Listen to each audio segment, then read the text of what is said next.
নমস্কাৰ, আজি এটা নতুন ভিডিঅ' আপোনালোকলৈ লৈ আহিছোঁ। এই ভিডিঅ'টোত আমি আলোচনা কৰিম আপোনাৰ ইংলিছ আখৰটো কেনেকৈ ধুনীয়াকৈ লিখিব পাৰি, অসমীয়া আখৰটো কেনেকৈ ধুনীয়াকৈ লিখিব পাৰি আৰু ধুনীয়া আখৰ হ'বৰ কাৰণে কি কৰিব লাগে। ভিডিঅ'টো শেষলৈকে চালে আপোনালোকে নিশ্চয় ধৰিব পাৰিব। তো দেৰি নকৰি আপোনালোকক আগত মই ভিডিঅ'টো আৰম্ভ কৰিবলৈ ওলাইছোঁ।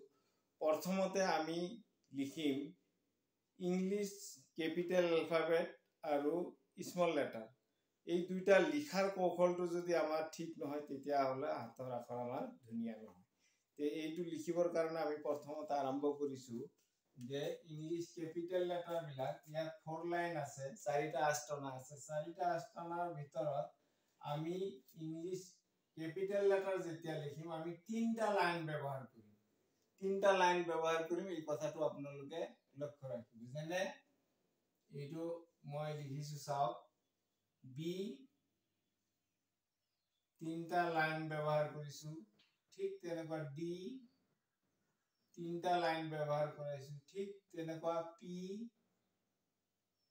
3টা লাইন ব্যৱহাৰ কৰিছো। ঠিক তেনেকুৱাকৈ আৰ 3টা লাইন ব্যৱহাৰ কৰি আমি কেপিটেল লেটাৰ লিখিছো। এতিয়া কেপিটেল লেটাৰটো ব্যৱহাৰ কৰোতে আমি এলফাবেট 26টা, কেপিটেল লেটাৰ আমি 3টা লাইনত লিখিম আৰু স্মল লেটাৰ লিখোতে আপোনালোকে চাব এই 4 লাইনতে আমি স্মল লেটাৰটো লিখিম। স্মল লেটাৰটো লিখিবলৈ যাওঁতে আমি ইয়াৰ মাজৰ লাইনটো বেছি ব্যৱহাৰ কৰিম। এতিয়া চাব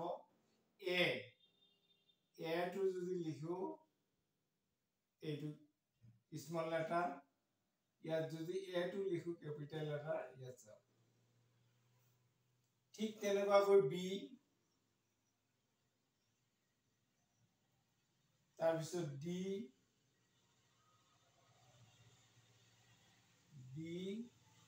তাৰপিছত পি স্মল। এইটো কেতিয়াবা দেখা যায় যে খেলি মেলি লাগে, কেপিটেল লেটাৰ পি নে স্মল লেটাৰ পি। ইয়াত চাব আপোনালোকে স্মল লেটাৰ পি টো তলত আহিব। এতিয়া যদি আমি এইটো ধৰণে 4 লাইনত আমি অৰ্ড লিখো, শব্দ যেতিয়া আমি লিখিম তেতিয়া আপোনালোকে চাব শব্দ লিখাৰ সময়ত ইয়াত এটা বস্তু ভালকৈ লক্ষ্য কৰিব যে বুক, বি টো কেপিটেল লেটাৰ, ও স্মল লেটাৰ, আৰু কে স্মল লেটাৰ, এইটো বুক। এতিয়া নিশ্চয় ধৰিব পাৰিছে যে এনেকুৱা আখৰৰ গড়টো যদি আপোনাৰ ঠিক হয় তেতিয়াহ'লে আখৰ ধুনীয়া হ'ব। তেনেকুৱা ঠিক আপুনি আৰু এটা বস্তু চাব,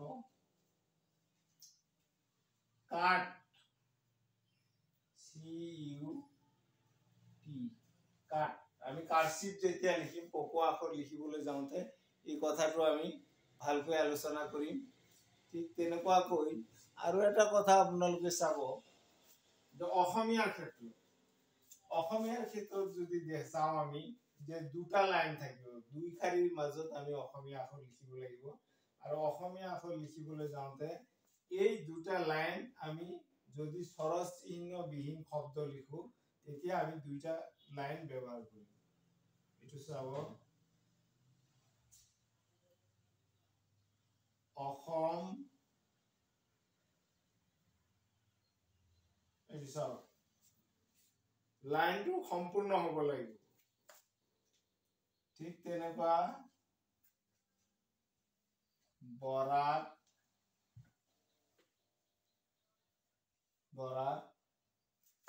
আকৌ যদি আমি স্বৰচ চিহ্ন লগাই দিওঁ, কি বুলি যদি লিখো, এইটো চাব এই স্বৰচ চিহ্নটো ডাঙৰ বাহিৰত যাব। তাৰপিছত ৰি যদি দীৰ্ঘ দিওঁ, এইটো চাওক বাহিৰত যাব। এইটো যদি আপুনি ইয়াত দিয়ে তেতিয়া এইটো বাহিৰত যাব। তেতিয়াহ'লে আখৰ লিখিবলৈ ধুনীয়া হ'ব আৰু ধুনীয়া আখৰ হ'ব। তে এইখিনি কথা আপোনালোকে লক্ষ্য ৰাখিব যে 4 লাইন আৰু 2 লাইনৰ মাজত 2 লাইনত আমি অসমীয়া লিখো আৰু 4 লাইনত আমি ইংলিছ লিখো। কেনেকৈ লিখোঁ, এনেকৈ যদি লিখে নিশ্চয় আপোনালোকৰ আখৰ ধুনীয়া হ'ব। আপোনালোকে সকলোৱে চেষ্টা কৰিব। এনেকুৱা ভিডিঅ' পাবৰ কাৰণে আপোনালোকে মোৰ চেনেল সমাধান ইউটিউব চেনেলটো আপোনালোকে ছাবস্ক্ৰাইব কৰি ৰাখিব, যাতে মাজে মাজে এনেকুৱা ধৰণৰ ভিডিঅ' আপোনালোকে পাই থাকে। ভিডিঅ'টো ভাল লাগিলে শ্বেয়াৰ কৰিব, কমেণ্টত আপোনালোকৰ মতামত জনাব আৰু ভিডিঅ'টো এটা লাইক কৰিব।